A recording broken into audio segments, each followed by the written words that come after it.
Makanan sehat yang Anda simpan di kulkas bisa berubah menjadi racun mematikan hanya karena dipanaskan ulang. Dan hampir setiap keluarga Indonesia melakukan kesalahan fatal ini setiap hari. Hari ini saya bongkar 4 makanan yang tidak boleh dipanaskan ulang karena bisa merusak organ tubuh Anda dari dalam. Coba tulis di komentar, apakah Anda sering memanaskan makanan sisa untuk 2 kali makan? Ketik ya atau tidak dan dari kota mana Anda menonton. Jangan lupa klik like dan subscribe karena informasi ini wajib disebarkan untuk menyelamatkan kesehatan ribuan keluarga Indonesia. Minggu lalu saya dapat pesan WhatsApp yang bikin saya langsung telepon balik pengirimnya. Ibu Dewi dari Bekasi. Suaranya panik luar biasa. Cerita kalau suaminya baru saja masuk UGD karena keracunan makanan parah. Muntah-muntah tidak berhenti, diare sampai lemas. Tekanan darah drop, dehidrasi berat sampai harus dipasang infus. Yang bikin saya kaget mereka tidak makan di luar sama sekali. Mereka cuma makan makanan rumah yang dimasak Ibu Dewi sendiri. Sayur bayam, telur dadar, dan ayam goreng. Semuanya makanan sehat yang dimasak dengan bersih dan higienis. Setelah dokter UGD menyelidiki lebih dalam dengan pertanyaan detail, ternyata ditemukan penyebabnya. Sayur bayam yang dimakan sudah dimasak 3 hari sebelumnya dan sudah dipanaskan ulang 3 kali. Pagi dipanaskan untuk sarapan, tidak habis. Siang dipanaskan lagi, masih sisa. Malam dipanaskan lagi, baru habis. Dimakan suaminya. Dok, saya tidak tahu kalau itu berbahaya. Saya pikir selama makanannya dipanaskan sampai mendidih, bakterinya mati semua. Saya malah bangga bisa berhemat tidak buang-buang makanan. Ibu Dewi menangis di telepon. Dokter yang merawat suaminya sampai geleng-geleng kepala. Bu, bayam yang dipanaskan berkali-kali itu sudah berubah jadi racun. Bukan bakterinya saja yang berbahaya, tapi kandungan kimianya sudah berubah jadi zat beracun. Dan kasus Ibu Dewi ini bukan kasus langka atau jarang terjadi. Menurut data resmi Kementerian Kesehatan Indonesia tahun 2023, ada fakta yang mencengangkan. 30% kasus keracunan makanan di Indonesia terjadi di rumah tangga sendiri, bukan dari makanan jalanan atau restoran. Bahkan lebih mengejutkan lagi, 70 dari kasus keracunan makanan rumahan ini disebabkan oleh cara penyimpanan dan pemanasan ulang yang salah. Organisasi Kesehatan Dunia (WHO) juga merilis penelitian yang hasilnya benar-benar mengerikan. Makanan tertentu, ketika dipanaskan ulang dengan cara yang salah, bisa menghasilkan senyawa karsinogen, zat pemicu kanker yang berbahaya, nitrosamin, heterocyclic amines, akrilamid, nama-nama kimia yang mungkin asing di telinga Anda, tapi efeknya sangat nyata, merusak tubuh. Bayangkan, ironisnya keadaan ini. Kita pikir kita sedang berhemat, kita pikir sedang menjaga kesehatan keluarga dengan memasak sendiri di rumah. Tapi tanpa sadar kita malah meracuni orang-orang yang paling kita cintai. Anak-anak kita, suami atau istri kita, orang tua kita yang sudah lanjut usia, semua jadi korban dari ketidaktahuan kita. Tapi, tunggu dulu. Jangan panik berlebihan, saya punya kabar baik yang bisa bikin Anda lega. Ada testimoni nyata dari Pak Haryono di Medan yang pengalamannya benar-benar membuka mata.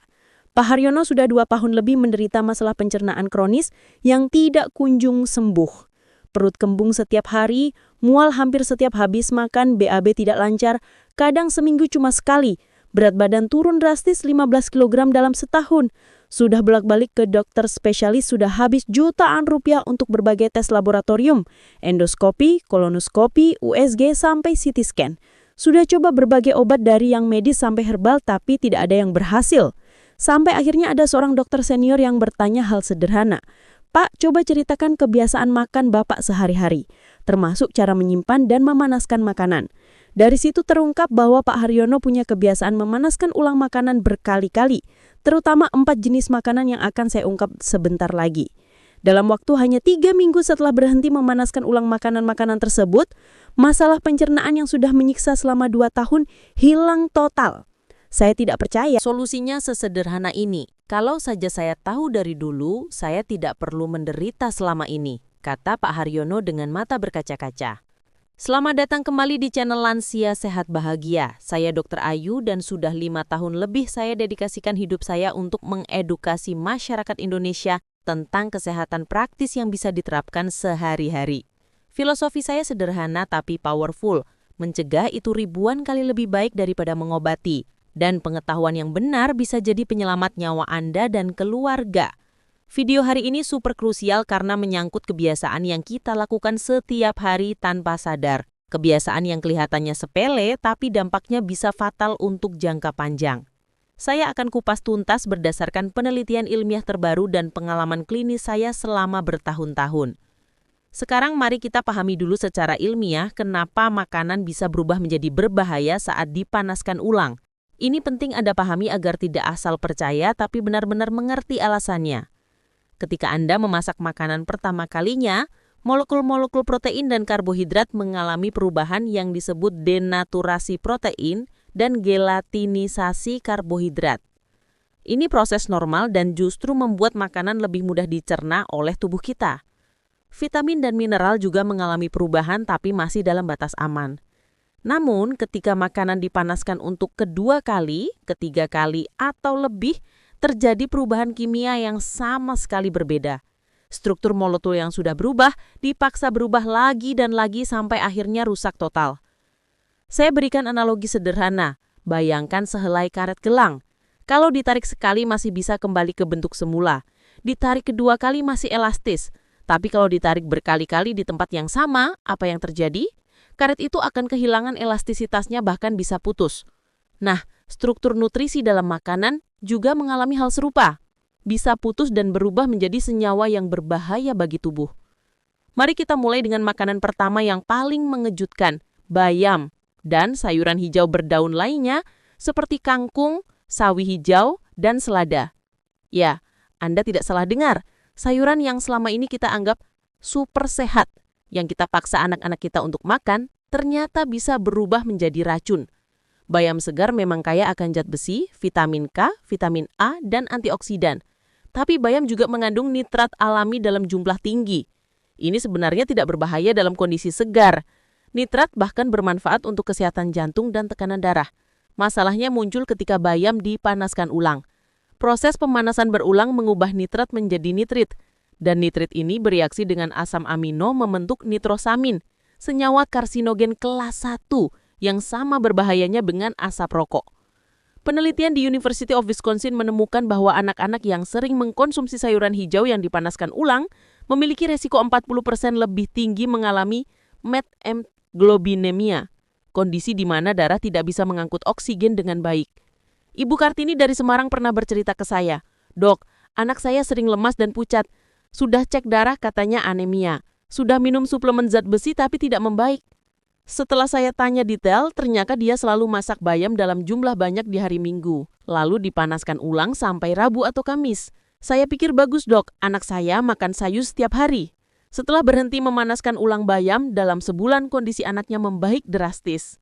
Makanan berbahaya kedua adalah nasi, makanan pokok yang tidak bisa lepas dari kehidupan kita sehari-hari. Tahukah Anda bahwa nasi adalah salah satu medium paling sempurna untuk pertumbuhan bakteri? Nasi mengandung spora bakteri Bacillus cereus yang sangat tahan panas. Spora ini tidak mati meski Anda memasak nasi sampai mendidih. Ketika nasi dibiarkan di suhu ruang lebih dari 2 jam, spora ini bangun dan berkembang biak dengan kecepatan luar biasa. Populasinya bisa berlipat ganda setiap 20 menit. Yang lebih mengerikan, bakteri ini menghasilkan 2 jenis toksin. Toksin pertama menyebabkan muntah hebat dalam 1-5 jam setelah makan. Toksin kedua menyebabkan diare parah dalam 8-16 jam. Dan kedua toksin ini tidak bisa dihancurkan dengan pemanasan ulang, meski Anda panaskan sampai mendidih sekalipun. Kasus keracunan nasi sisa ini disebut fried rice syndrome di dunia medis. Di Jepang ada kasus mahasiswa berusia 20 tahun yang meninggal setelah makan nasi goreng yang dibuat dari nasi sisa 5 hari. Di Indonesia, kasus serupa sering terjadi, tapi tidak terdiagnosis dengan baik. Dikira masuk angin atau muntaber. Makanan ketiga yang tidak boleh dipanaskan ulang adalah telur dalam segala bentuk. Telur rebus, telur dadar, telur mata sapi, atau telur orak-arik. Telur adalah sumber protein sempurna dengan semua asam amino esensial, tapi juga sangat rentan terhadap perubahan struktur. Protein dalam telur sangat sensitif terhadap panas berulang. Ketika telur dipanaskan pertama kalinya, protein terdenaturasi dengan baik. Ini normal, tapi saat dipanaskan kedua kali, struktur protein yang sudah berubah dipaksa berubah lagi dan lagi sampai akhirnya rusak total.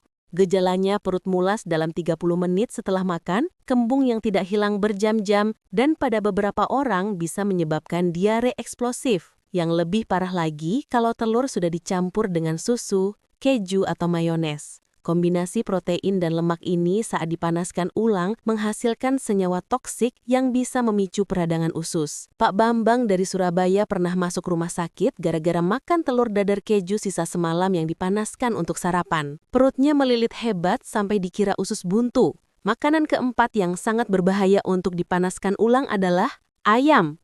Yes, protein favorit 1000 umat ini ternyata menyimpan bahaya tersembunyi. Daging ayam memiliki struktur protein yang sangat kompleks dengan kandungan miosin, aktin, dan kolagen yang tinggi. Ketika dipanaskan pertama kali, protein-protein ini terurai dengan sempurna menjadi bentuk yang mudah dicerna tubuh. Namun saat dipanaskan ulang, terutama dengan suhu yang tidak merata, struktur protein ini berubah drastis menjadi bentuk yang sulit dikenali oleh enzim pencernaan kita. Lebih parah lagi, proses pemanasan ulang yang tidak sempurna menciptakan cold spots, area yang tidak cukup panas di mana bakteri Salmonella dan Campylobacter bisa bertahan hidup dan berkembang biak. Bantalan yang terjadi pada microwave membuat distribusi panas yang sangat tidak merata. Bagian luar bisa mencapai 80 derajat Celcius, sementara bagian dalam hanya 40 derajat Celcius. Suhu sempurna untuk pertumbuhan bakteri. Belum lagi perubahan tekstur yang membuat protein semakin sulit dicerna, menyebabkan fermentasi berlebihan di usus yang menghasilkan gas beracun. Saya punya pasien Ibu Widya dari Tangerang yang anaknya selalu sakit perut setiap Senin pagi sebelum sekolah. Awalnya dikira anak malah sekolah, sampai akhirnya ketahuan polanya. Setiap minggu malam mereka selalu makan ayam goreng sisa dari acara keluarga hari Sabtu yang sudah dipanaskan 2-3 kali. Saya selalu panaskan sampai berasap, Dok.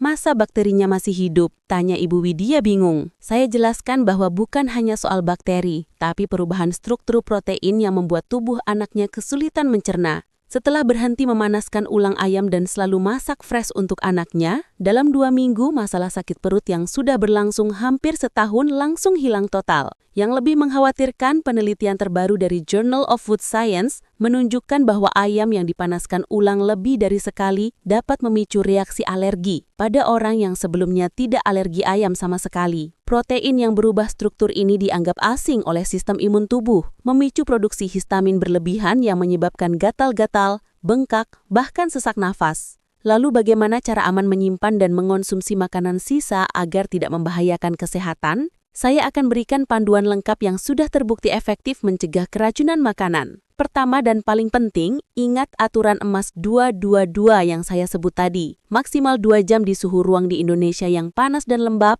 lebih baik maksimal 1 jam. Maksimal 2 hari di kulkas bagian chiller dan panaskan maksimal 2 kali saja. Lebih dari itu, buang. Jangan ambil resiko dengan kesehatan keluarga Anda. Kedua, segera masukkan makanan ke kulkas dalam wadah tertutup kedap udara maksimal 1 jam setelah matang. Ini bertentangan dengan mitos yang beredar bahwa makanan harus dingin dulu baru masuk kulkas. Salah besar. Membiarkan makanan dingin di suhu ruang justru memberi kesempatan bakteri berkembang biak. Kulkas modern dirancang untuk menangani makanan panas, maksimal 60 derajat Celcius masih aman. Ketiga, bagi makanan dalam porsi sekali makan menggunakan wadah terpisah. Jadi Anda hanya memanaskan porsi yang akan dimakan, tidak perlu memanaskan semuanya lalu menyimpan sisanya lagi. Investasi beli beberapa wadah kaca kedap udara akan menyelamatkan kesehatan keluarga Anda dalam jangka panjang. Keempat, wajib tulis tanggal dan jam penyimpanan di wadah, menggunakan label atau spidol khusus. Jangan andalkan ingatan, kayaknya baru kemarin deh masaknya. Pikiran seperti ini yang sering bikin kita keracunan makanan. Pakai sistem FOFO, first in, first out.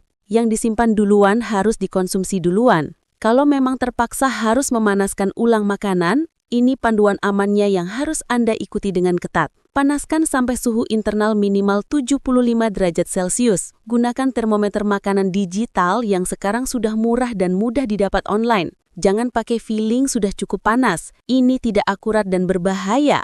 Untuk microwave, wajib aduk makanan di tengah-tengah proses pemanasan untuk memastikan panas merata. Microwave memanaskan dari luar ke dalam dan sering menciptakan hot spots dan cold spots. Tutup makanan dengan penutup khusus microwave yang ada lubang ventilasi dan biarkan stand 1-2 menit setelah selesai agar panas merata. Khusus untuk nasi, tambahkan 1-2 sendok makan air per mangkuk nasi. Tutup rapat dengan plastik wrap yang dilubangi sedikit. Panaskan dengan power medium 50-60% selama 2-3 menit, aduk, lalu panaskan lagi 1-2 menit. Nasi harus mengepul dan suhu internal mencapai minimal 75 derajat di semua bagian. Untuk ayam, potong kecil-kecil terlebih dahulu agar panas merata. Jangan panaskan ayam utuh atau potongan besar. Bolak-balikan potongan ayam di tengah pemanasan. Kalau menggunakan oven, set 180 derajat Celcius dan panaskan 15-20 menit. Cek suhu internal harus mencapai 75 di bagian paling tebal. Dan ingat aturan emas ini,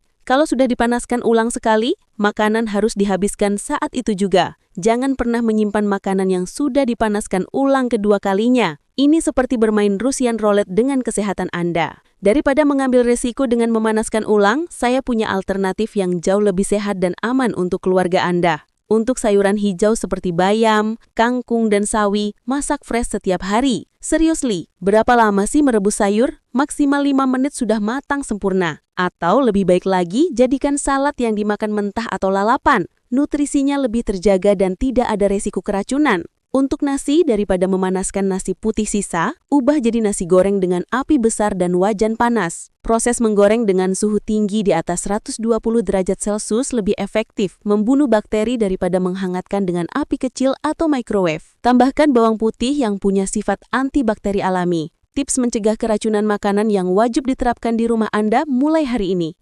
Pertama, masak sesuai porsi yang akan dihabiskan. Lebih baik masak 2 kali dengan porsi kecil daripada sekali dalam jumlah besar. Memang terasa merepotkan, tapi percayalah, menghabiskan 10 menit ekstra memasak jauh lebih baik daripada membayar ratusan ribu untuk obat sakit perut. Daripada 3 hari di rumah sakit karena keracunan makanan.